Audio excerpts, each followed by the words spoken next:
All right. Today we're going to look at Numbers, chapters 16 and 17.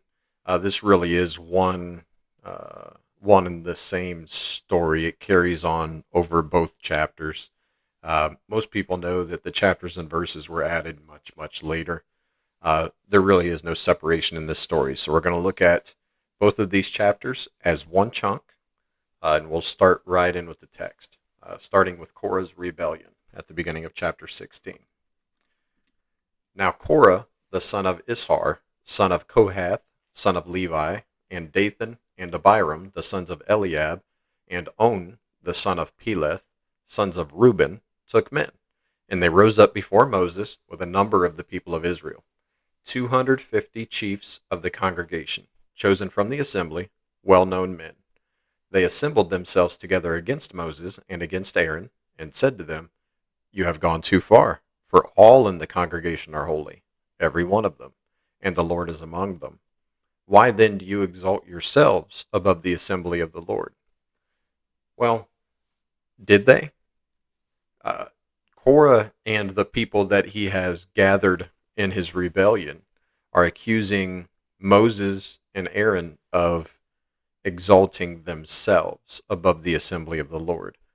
When, if we remember, they didn't even want that job, right? The Lord put them in charge of the assembly, right? And Moses came up with every excuse to not be in charge. He didn't want it, right? That's why Aaron was given to him to help him. But God put them in charge. They didn't put themselves in charge. So Korah is mistaken, or doesn't believe that God did it, or maybe knows it and is just jealous. He's got a bad case of the jealousies. Now, Korah is a cousin, a first cousin to Moses and Aaron.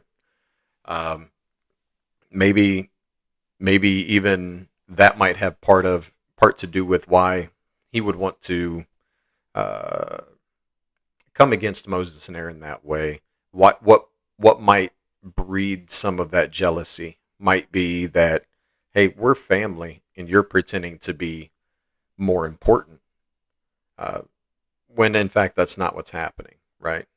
They didn't exalt themselves. The Lord exalted them as much as they were exalted. And he did get 250 men of renown to go with him, the chiefs of the congregation, it says.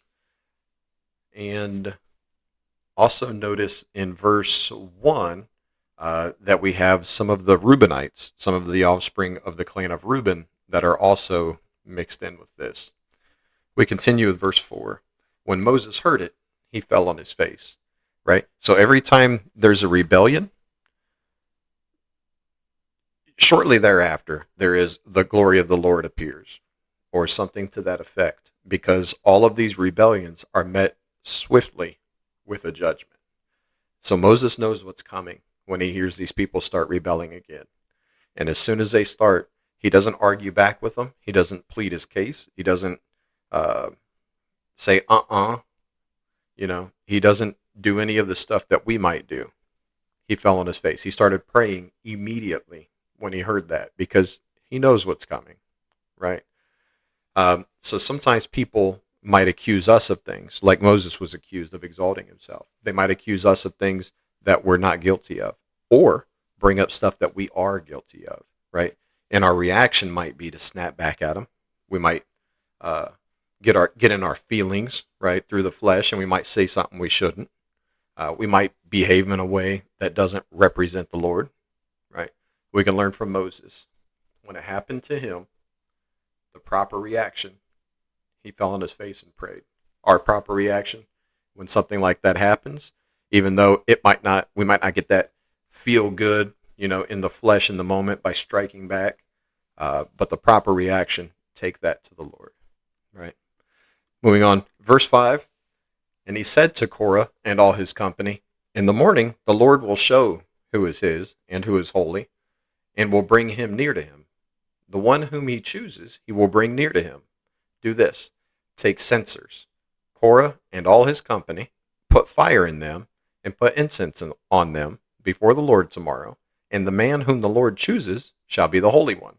You have gone too far, sons of Levi.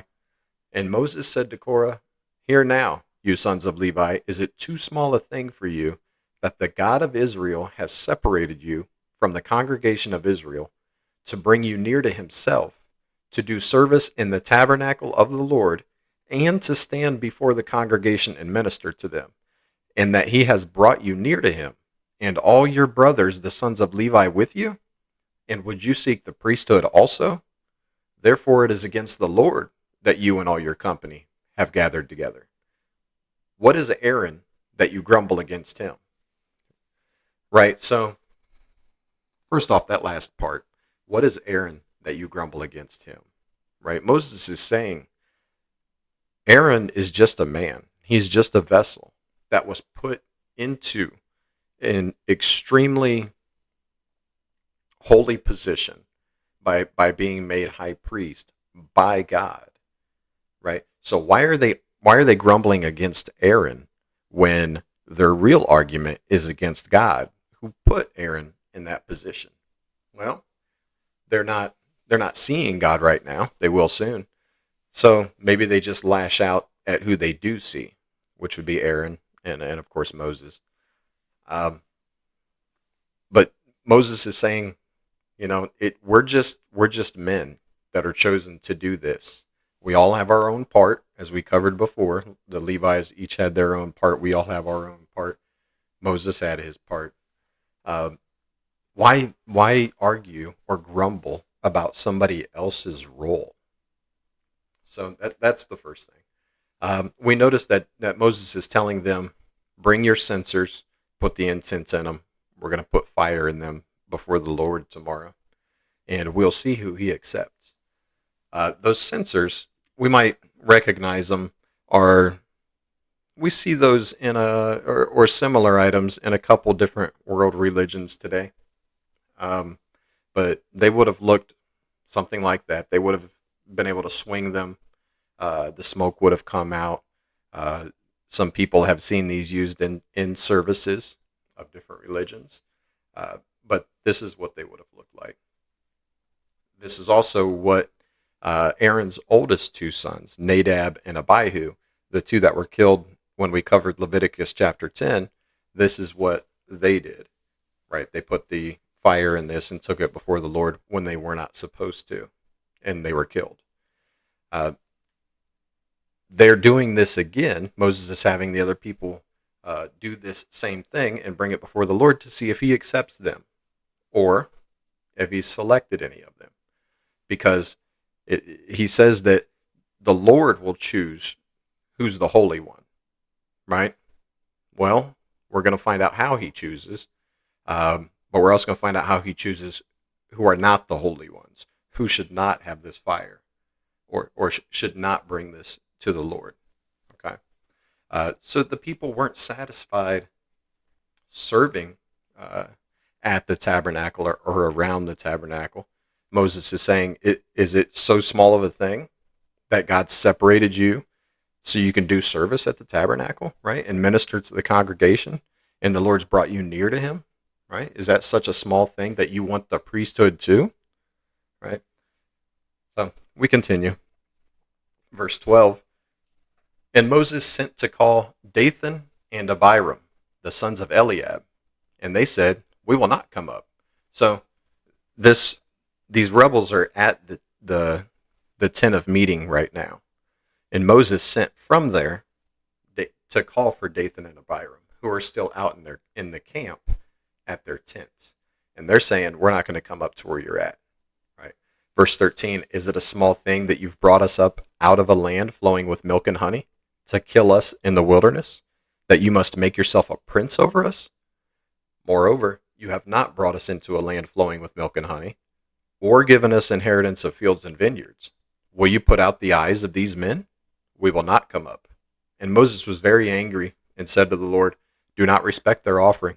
I have not taken one donkey from them, and I have not harmed one of them.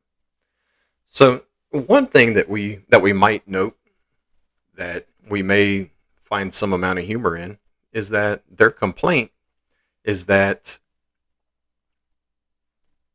Moses brought them out of a land flowing with milk and honey.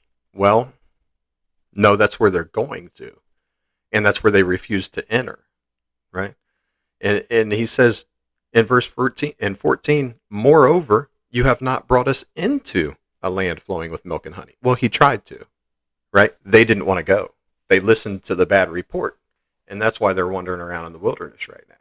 So neither one of these things have anything to do with Moses. This is their own fault for not going into there, right? So when we complain to God that he didn't provide for us, are we sure he didn't, right?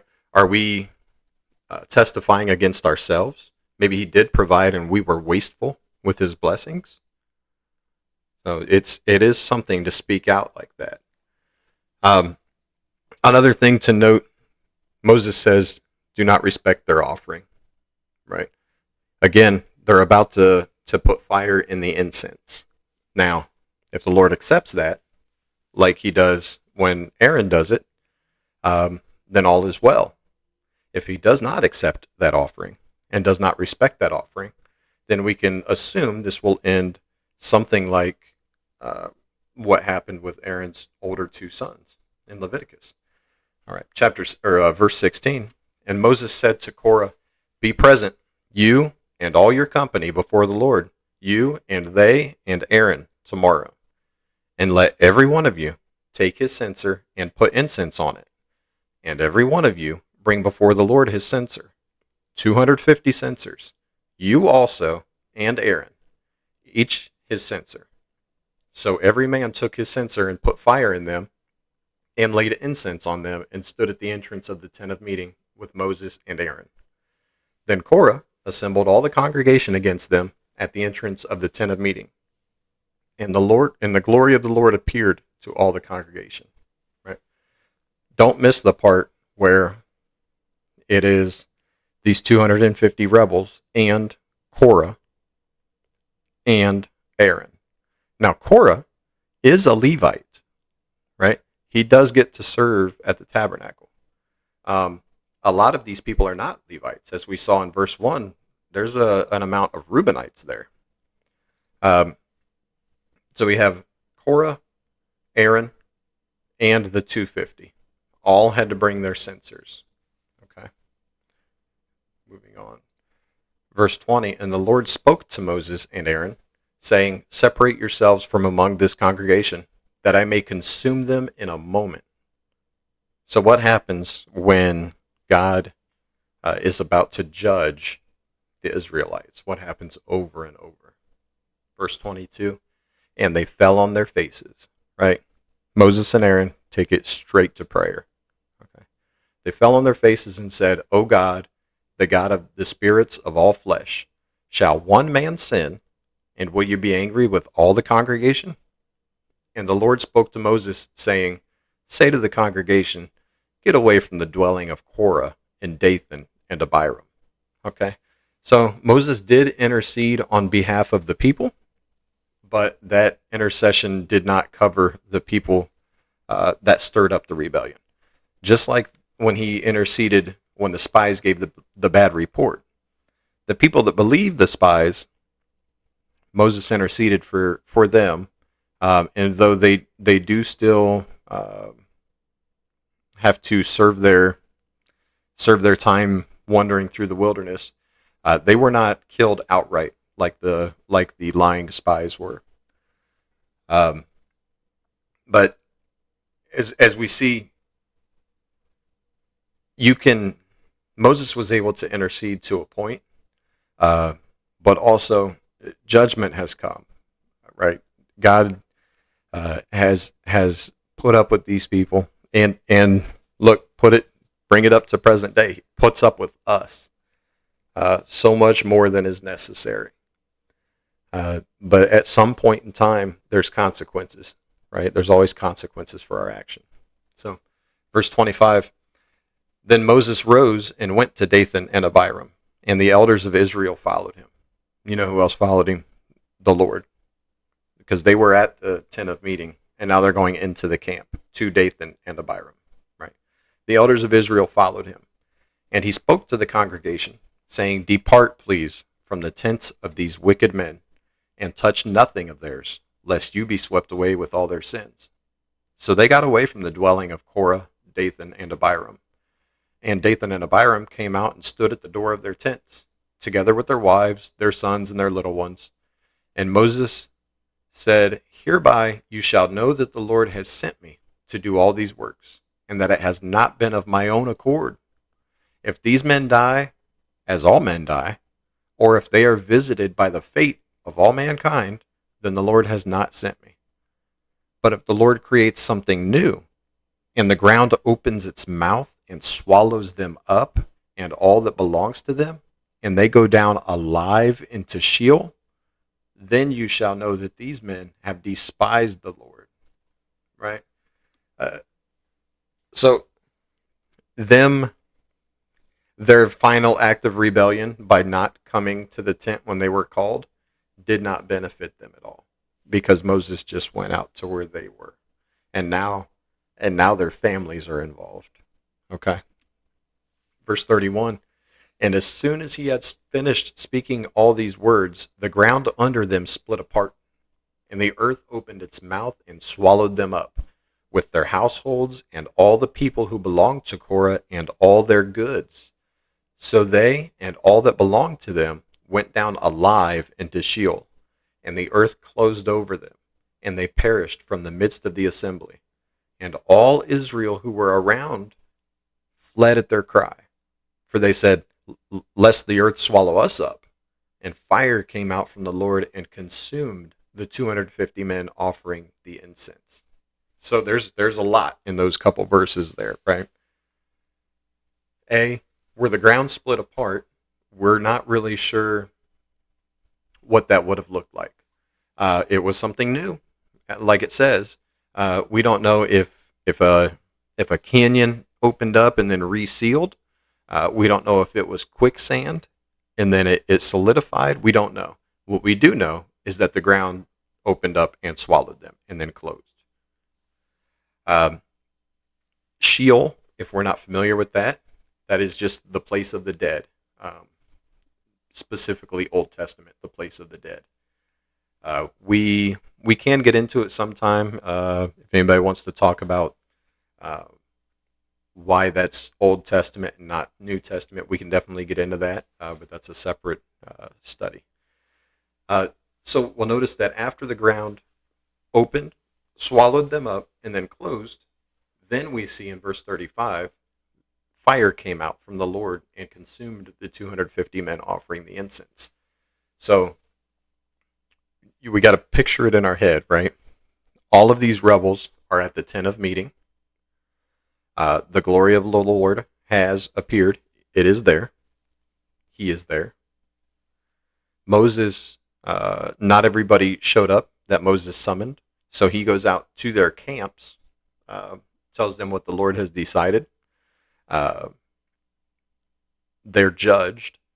And then the glory of the Lord, the fire comes out. So all these people that are around the tent of meeting with their fire, with their what would be called a strange fire, or their not non-respected fire or unauthorized fire, they're all burned up, poof, just like that. Right? Fire came out from the Lord and consumed the 250 men offering the incense. Verse 36. Then the Lord spoke to Moses, saying, Tell Eleazar, the son of Aaron, the priest, to take up the censers out of the blaze. Then scatter them far and wide, for they have become holy.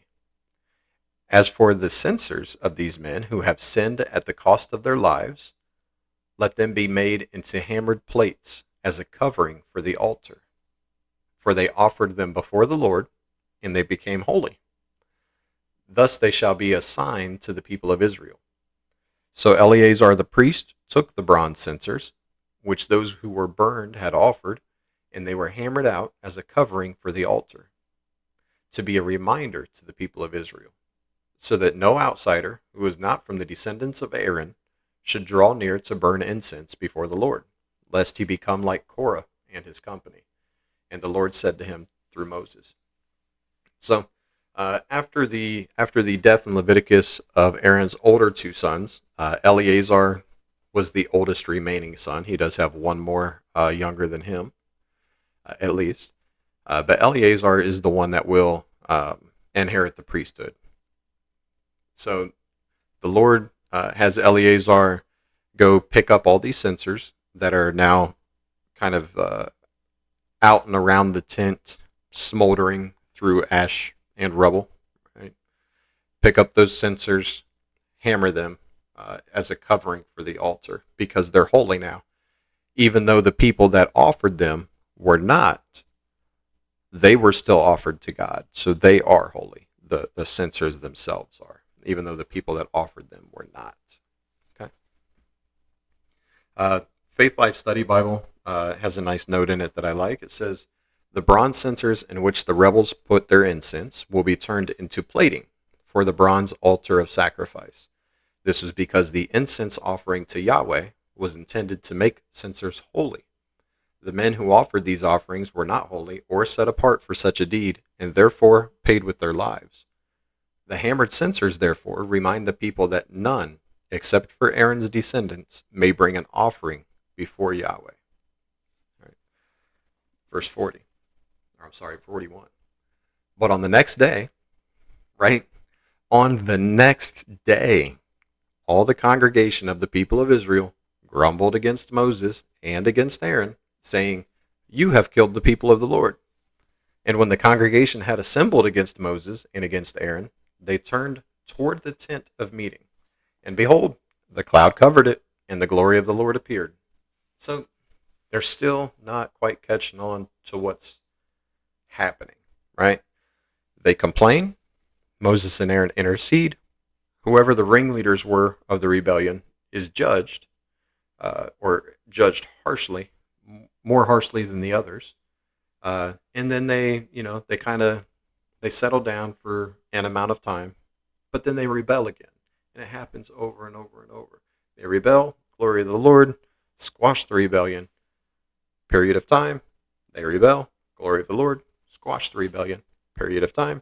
Right? And the only thing that's keeping the rest of the Israelites as a whole even alive or existing is Moses constantly interceding and begging God not to destroy them all, right? Because they obviously deserve it, right? You hear what I'm saying? Because we obviously deserve it, right? We are all rebels, right? And every time that we slip a little bit, that's an act of rebellion, right? Turn that around. Turn that right around. Repent from whatever that is. Come back.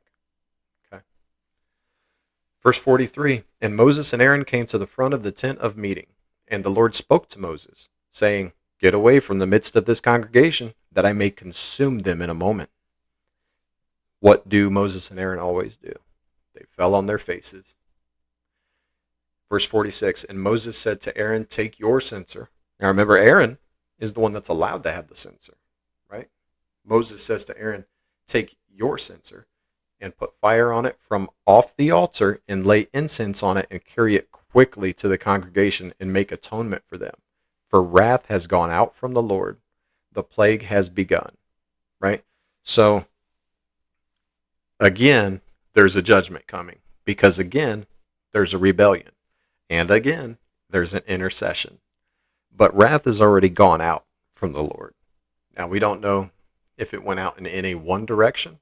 It seems like it probably went out like a shockwave from the middle out, from the tent out into the congregation. But the plague has already started. Moses wants Aaron to make an atonement offering for forgiveness because of what these people have done. Verse 47, so Aaron took it, his censer, as Moses said, and ran into the midst of the assembly. And behold, the plague had already begun among the people. And he put on the incense and made atonement for the people. And he stood between the dead and the living, and the plague was stopped. Oh, what a shadow of the Lord, what a shadow of Christ. He stood between the dead and the living, right? This is how a leader leads. Okay, the high priest making intercession stands between the living and the dead to save the souls and the lives of these people. Verse 49. Now those who died in the plague were 14,700, besides those who died in the affair of Korah. And then Aaron returned to Moses at the entrance of the tent of meeting when the plague was stopped. Right? They refused to learn their lesson. They're blaming Moses for what the Lord did. They're blaming Aaron for what the Lord chose. They're angry with God for having picked them. They keep getting what's coming to them. Sometimes we get what we think isn't coming to us. I don't deserve that. I'm a good guy, right? I don't deserve that. Why can't I just get what's coming to me? I deserve something good. But if we ever got what was coming to us, it would be damnation and nothing good. Okay? We don't deserve good. We are blessed with good. Right? We deserve penalties for the way that we act, for the way that we have acted, the things that we have done. We deserve penalties for all of that. And we will have consequences. In this life, most things you will end up having consequences for, right? But we're not talking about consequences. We're talking about judgment. And we're talking about life, eternal life, right? So we see Moses and Aaron continuing to intercede constantly for these sinful Israelites as a shadow of how Christ always intercedes for us, sinful Christians, right? Christ, we die to the sin and we live for Christ. But sometimes, like Paul says, that sin that's in me, it's not me that sins, it's the sin that's in me and it comes out. No. If it comes out, acknowledge it, turn away from it, turn right back to Christ. Let's move along. Chapter 17, verse 1. The Lord spoke to Moses and said, "Speak to the people of Israel and get from them staffs, one from each father's house, from all their chiefs according to their father's houses. 12 staffs. Write each man's name on his staff, and write Aaron's name on the staff of Levi. For there shall be one staff for the head of each father's house." So these are not the elders that we just saw previously in 16. These are whoever the actual tribal elders are. There's only 12 of them, and Aaron's one. So whoever the tribal elders are of the other 11 tribes, plus Aaron. Because the Lord's already acknowledged that only the offspring of Aaron can go into the tabernacle. And he's told them that he's chosen the Levites to serve him. Now, we notice that part of Korah's rebellion, a big part, involved the Reubenites. Some of the folks from Reuben thought maybe they should deserve this special treatment. So God says, we'll just sort this out.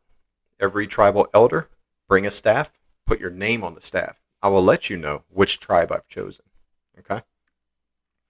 Verse 4, then you shall deposit them in the tent of meeting before the testimony where I meet with you. The testimony here, this is the Ark of the Covenant, or the Ark of the Testimony. This is where the glory appears. Verse 5, and the staff of the man whom I choose shall sprout. Thus I will make to cease from me the grumblings of the people of Israel, which they grumble against you. Moses spoke to the people of Israel, and all their chiefs gave him staffs, one for each chief, according to their fathers' houses, 12 staffs. And the staff of Aaron was among their staffs. And Moses deposited the staffs before the Lord in the tent of the testimony. Right? And we have not a great picture, but a picture. This is what the Ark of the Covenant, or the Ark of the Testimony, would have roughly looked like, or the shape anyways. We see what looks like a standard treasure box style shape, carried on 2 poles, because when carrying it, they could not touch the box. They could only touch the poles. Right? We see above that, on top, we have the cherubim. Cherubim. I believe those are the cherubim. along the top of the mercy seat, where the presence appears. So in front of this is where they would have put their staffs, not inside, but before it. Okay. Uh, this is also, we might remember from, I believe it was Leviticus, that the placement of this is always in the most holy place, or the holy of holies. This is the place where nobody can go into except for the high priest. And after, when it's all said and done, it's going to be the high priest one time a year that can go in there, because this is where the glory of the Lord appears. All right, verse 8. On the next day, Moses went into the tent of the testimony, and behold, the staff of Aaron for the house of Levi had sprouted, and put forth buds, and produced blossoms, and it bore ripe almonds. Then Moses brought out all the staffs from before the Lord, and to all the people of Israel. And they looked, and each man took his staff. Right? So they have their names on it. They know, everybody knows whose staff is whose. Right? And the Lord said to Moses, put back the staff of Aaron before the testimony, to be kept as a sign for the rebels, that you may make an end to their grumblings against me, lest they die. Thus did Moses, as the Lord commanded him, so he did. So we have some notes here. It must mean something that it sprouted, and it put forth buds and blossoms. We understand that because God said whoever he chooses, that staff will sprout. But it also says it bore ripe almonds, and that must mean something, right? So the almond tree, the first tree to start blossoming in the springtime, right? It signifies a new season, new life, renewal. In Jeremiah chapter 1 and Ecclesiastes chapter 12, they talk about both of these, about how the almond represents new life and renewal. Right? It's the first tree that comes back after the winter time. It's the renewal of life. Right? One other note that we might have, if we think about the three items that were then contained after this in the ark, after this episode, the three items were the tablets of the law, the Ten Commandments, the jar of manna, and now the staff of Aaron. Right? What all three of these things have in common is that they're all involved in acts of rebellion. Right? Moses is still getting the tablets of the law, while the people are at the bottom of the mountain making a golden calf to worship. The jar of manna, these people are getting sweet, honey-flavored, crispy treats every day for free. It just shows up right outside the tent. There it is. Go gather as much as you want. And they're complaining about the food, that they don't have to even go hunt. The food that's showing up literally at the door of their tents every morning. They complain about it. And now we have the staff of Aaron. When the people are rebelling, what makes you guys so important? We're important too. You guys put yourself in that position, right? All these three things are involved in acts of rebellion.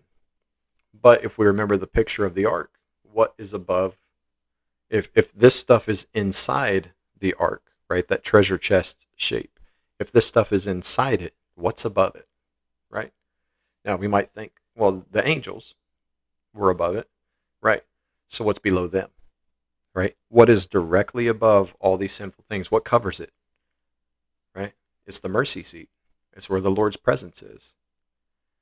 The blood of the lamb during the sacrifice gets sprinkled on the mercy seat for forgiveness of sins, right?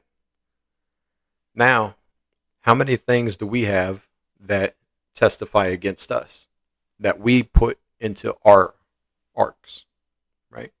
What we need to do is let the blood of Christ get sprinkled on that and cover it.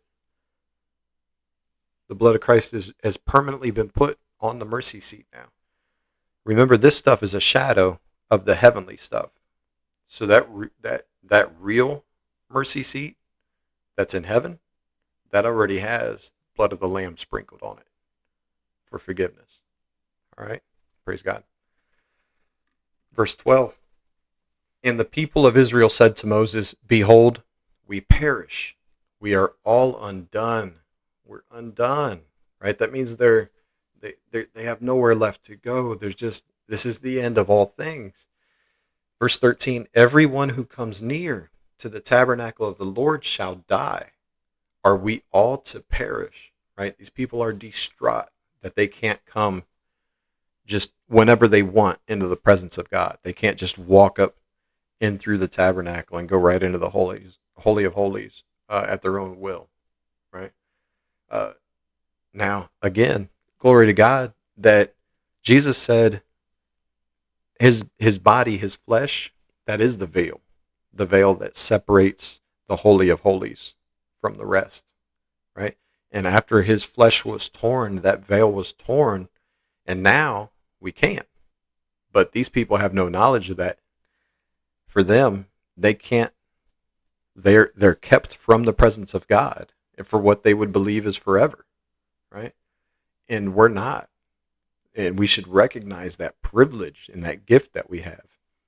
Hebrews chapter 10, verse 22 says, let us draw near with a true heart in full assurance of faith. We walk right in, right? With our hearts sprinkled clean from an evil conscience and our bodies washed with pure water. So this now, I hear what you're thinking as far as, well, how am I supposed to just come right into the presence of God if my heart is not sprinkled clean? Well, how else is it going to get sprinkled clean, right? Take it to God, have him clean it, right? Clean that conscience, right? Wash that soul with pure water, right? And then we draw right near. We draw near in full assurance, it says. Go right in, right? Not flippantly, but with reverence. Talk to the Lord. He wants you to talk to him, right? Talk just like you're talking to a friend. Talk to him. We'll finish up here. John chapter 14, verse 27 says, peace I leave with you, right? So Jesus, the writer of Hebrews says that we can draw near with a true heart in full assurance of faith, right? Jesus has told us that he offers us peace, right? Peace I leave with you. My peace I give to you. Not as the world gives do I give to you. Let not your hearts be troubled, neither let them be afraid. What Jesus is saying is, I'm giving peace to you. Not any peace. Not just any peace, right? Not peace like we're not at war right now, or not peace like we're not arguing right now. No, that's just peace. That's worldly peace. Jesus says, my peace I give to you. That's peace. That's peace in your soul. That's a whole different peace. That's the peace we want, even at the cost of worldly peace. If we're going to end up in arguments and conflicts that ruin our earthly peace, and we end up in those as a defendant in order to maintain our spiritual peace, that's a win. We come out ahead in that situation. In spades, we come out so far ahead you can't see the other side, right? Now we are to live at peace with all people as much as depends on us. And people like to either forget about that line or misuse it. Well, I didn't have a choice. He hit me first. No. As much as it depends on us. That means if you can walk away, you do walk away. If you can stay silent, you do stay silent. But sometimes it's not an option, right? But that's not what we're talking about here. We're talking about spiritual peace. The peace that we only get from Jesus and that he gives to us. Peace I leave with you. My peace I give to you, right? What a blessing that is. So what we should do is enjoy the peace. Enjoy the peace of the Lord. He's blessed us with it. Be thankful for it. Pass it on. So let's show that love and that peace to everybody we come in contact with. And in that, we glorify his name. Amen.